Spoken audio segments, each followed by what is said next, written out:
interdicted for charging unauthorized, unapproved fees. We had the message that something was happening in the school with regard to payments of some amounts of money. And so, just as we do all the time, we asked the regional director to find out what exactly the situation was. And then we established that indeed the students were paying some amount of money for, they said, SHS 3 parent support money and some motivation and all of that. And then, according to the head, it wasn't the school, but rather the parents that had decided to pay that amount of money, so voluntarily. But our problem is that, and that is what we have always stated as Ghana Education Service. We do not have any problem with parents contributing towards the development of any school. In fact, education cannot be done by government alone. So we have all bodies coming to play to help us make sure that we deliver quality education to the Ghanaian child. What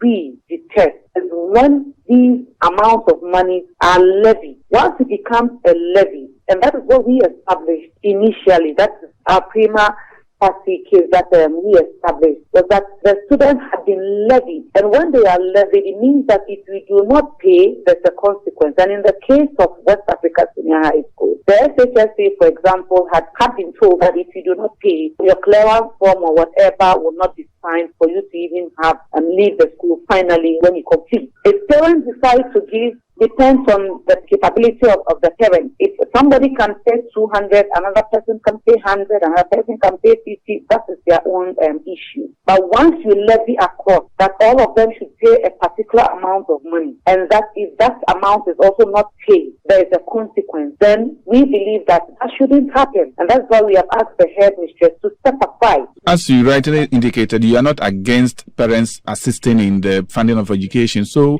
how exactly are the headmistresses or the headmasters expected to go about this if parents go for maybe PTA meetings and they agree to pay a certain amount and all that, and the school is supposed to collect them? How are the headmasters supposed to go about it?